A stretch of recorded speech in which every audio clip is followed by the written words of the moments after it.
नमस्कार दोस्तों और साथियों, विनायक कंपटीशन क्लासेस में आपका एक बार फिर से स्वागत है। आज हम आपके लिए लेकर आए हैं पर्यावरण से जुड़े देश के चुनिंदा महत्वपूर्ण संस्थानों के बारे में। इनको याद करते समय एक बात आपको ध्यान रखना चाहिए, कई बार इनका इंग्लिश वर्जन भी हिंदी में लिख करके पूछ देता और इसमें छात्र कंफ्यूज हो जाते हैं और गलत करके चले आते हैं। तो ये होमवर्क जैसा टास्क रहेगा, आप सबकी इंग्लिश लिखेंगे। तो आइए शुरू करते हैं। देखिए, देश में उत्तराखंड का देहरादून बड़ा ही इम्पोर्टेंट जगह है। भारतीय वन अनुसंधान संस्थान, जिसको हम लोग कहते हैं Indian forest research institute, Indian forest research institute. दूसरा है भारतीय वन सर्वेक्षण केंद्र, फॉरेस्ट सर्वे ऑफ इंडिया। अब इसको लिख करके आ जाएगा FSI, है ना। FSI लिख करके आ जाएगा तो आप लगेंगे सोचने की अब FSI का कहाँ है मुख्यालय है। तो फॉरेस्ट सर्वे ऑफ इंडिया, इतना आपको दिमाग लगाना पड़ेगा कि फॉरेस्ट सर्वे ऑफ इंडिया कहाँ, या Indian IFRI Indian forest institute, ये कहाँ है। इस तरह एक भारतीय वन्य जीव अनुसंधान संस्थान है ना, Indian wild life research institute, Indian wild life research institute of India, ऐसे भी इसका है। तो ये तीनों केंद्र देखो, जहाँ वन रहेगा वहीं वन्य जीव पाए जाएंगे। तो वन अनुसंधान वन सर्वेक्षण कहाँ है भैया, ये दोनों देहरादून में। तो वन्य जीव अनुसंधान कहाँ होगा भाई, वन जहाँ अधिक होगा वहीं ना वन्य जीव होंगे। ये भी उत्तराखंड राज्य के देहरादून में है।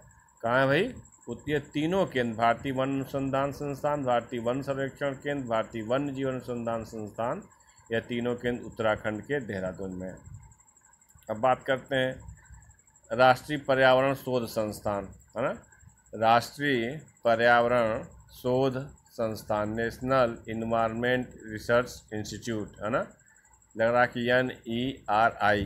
नीचे भी क्या है, यह भी नीचे को नीरी कहा जाता है, National Environment Engineering Research Institute, NEERI लिख करके हिंदी में न पे बड़ी की मात्रा, र पे बड़ी की मात्रा, नीरी का मुख्यालय कहाँ। अब नीरी लगे खोजने तो राष्ट्रीय पर्यावरण अभियांत्रिकी शोध संस्थान को ही नीरी कहा जाता है, National Environment Engineering Research institute. ये दोनों पर्यावरण पर जो शोध संस्थान है, चाहे अभियांत्रिकी का हो चाहे सीधे सीधे पर्यावरण पर शोध संस्थान हो, ये दोनों संस्थान नागपुर में है। राष्ट्रीय ऊंट अनुसंधान संस्थान कहाँ, तो भैया बताओ ऊंट कहाँ पाए जाएंगे। जाहिर सी बात है, अंदाज़ा लगा लो कि भाई राजस्थान में ऊंट ज़्यादा पाए जाते हैं, तो वहीं कहीं होगा। ऑप्शन देख करके भी आप ऐसे भी गेस कर लेते हो। तो राष्ट्रीय ऊंट अनुसंधान जानते हैं आप लोग कहाँ है, राष्ट्रीय ऊंट अनुसंधान संस्थान बीकानेर में है। कहाँ पे है, बीकानेर राजस्थान में। राष्ट्रीय भूभौतिकी अनुसंधान कहाँ, देखो भूभौतिकी, जियोफिजिक्स संभवतः इसको कहा जाता है, अनुसंधान संस्थान कहाँ है, ये हैदराबाद में। भारतीय कृषि अनुसंधान परिषद, है ना, भारतीय कृषि अनुसंधान परिषद, Indian agricultural research council, Indian agricultural research council, ये कहाँ है, इसका मुख्यालय वही नई दिल्ली में। भारतीय मृदा विज्ञान संस्थान, मृदा विज्ञान मतलब जो मिट्टी का जो विज्ञान है, मिट्टी कितने प्रकार की, मिट्टी की जांच करना, मृदा विज्ञान संस्थान, कौन कौन से पोषक तत्व की मिट्टी में कमी हो रही है, ये अध्ययन का जो संस्थान है भारतीय मृदा विज्ञान संस्थान।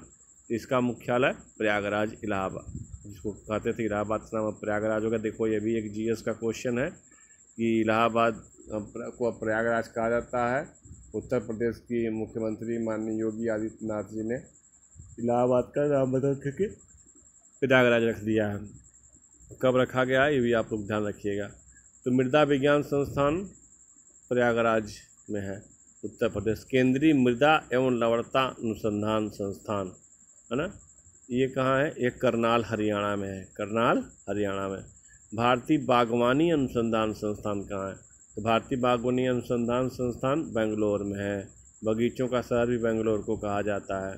प्राकृतिक इतिहास का राष्ट्रीय संग्रहालय, national museum of natural history, national museum of natural history का मुख्यालय कहाँ है, ये नई दिल्ली में। 5 जून 1972 को यह national museum of natural history का स्थापना की गई है।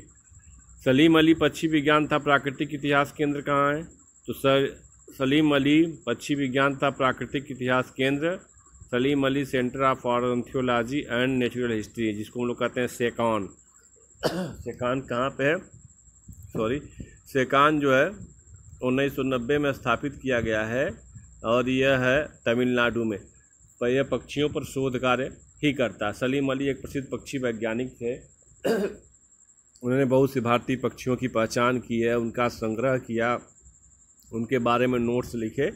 यह है अनाकेट्टी, कोयम्बटूर, तमिलनाडु में इसका मुख्यालय है। सलीम अली पक्षी विज्ञान तथा प्राकृतिक इतिहास केंद्र, जिसको सेकान कहते हैं, यह पक्षियों पर शोध के लिए 1990 से स्थापित है। आनेकट्टी, कोयम्बटूर, तमिलनाडु में इसका। भारतीय वनस्पति सर्वेक्षण संस्थान कहाँ पे? भारतीय वनस्पति सर्वेक्षण कोलकाता में। भारतीय प्राणी सर्वेक्षण ये भी कोलकाता में है, ठीक है ना। प्राणी सर्वेक्षण मतलब Indian zoological survey, Indian zoological survey या जूलॉजिकल सर्वे ऑफ इंडिया लिख कर के आता है, ZSI। भारतीय प्राणी सर्वेक्षण को लिख के आता है ZSI, zoological survey of India. इसका मुख्यालय है कोलकाता में। राष्ट्रीय वानिकी अनुसंधान संस्थान कहाँ है? तो वानिकी यानी पेड़ पौधे लगाना, वनों को बढ़ावा देना, झांसी उत्तर प्रदेश में। केंद्रीय पक्षी शोध संस्थान कहाँ है? तो केंद्रीय पक्षी शोध संस्थान इज्जत नगर, है ना, इज्जत नगर बरेली में है। केंद्रीय मरुक्षेत्र अनुसंधान संस्थान, ये तो आपका जो है जोधपुर में है। भारतीय मौसम विज्ञान संस्थान का मुख्यालय कहाँ है? तो नई दिल्ली में है, ठीक है। भारतीय मौसम वेधशाला कहाँ है? ये पुणे में है, पुणे महाराष्ट्र। जीवाणु प्रौद्योगिकी संस्थान ये कहाँ है? बैक्टीरियल इंडस्ट्रियल प्रौद्योगिकी संस्थान चंडीगढ़ में। राष्ट्रीय वनस्पति विज्ञान संस्थान कहाँ है? तो राष्ट्रीय वनस्पति विज्ञान संस्थान लखनऊ में। केंद्रीय खनन अनुसंधान केंद्र, जो खनन होते हैं, माइनिंग होती है, इसका रिसर्च इंस्टीट्यूट कहाँ है? धनबाद, झारखंड में। खनन वहीं पर ज़्यादा होती है। भारतीय रासायनिक जैविकी संस्थान, भारतीय केमिकल बायोलॉजी, जैविकी मतलब बायोलॉजिकल, ये आपका हो जाएगा भारतीय रासायनिक जैविक, कोलकाता में है। केंद्रीय ईंधन अनुसंधान संस्थान कहाँ है? तो केंद्रीय ईंधन अनुसंधान संस्थान जादूगोड़ा, झारखंड में है। यहीं पर यह टॉपिक ख़त्म होता है। 26 ऐसे केंद्र हैं जो परीक्षा में गाहे बगाहे आपसे पूछ लिए जाते हैं, इसलिए आपको इनका ध्यान जरूर रखना चाहिए। अगर आपको वीडियो पसंद आया है तो दोस्तों और साथियों बस एक सब्सक्राइब कर लीजिए, चैनल को लाइक कर लीजिए, इससे हमारा मोटिवेशन बढ़ता है और अच्छे वीडियो बनाने की प्रेरणा मिलती है। Thank you, thanks to all of you.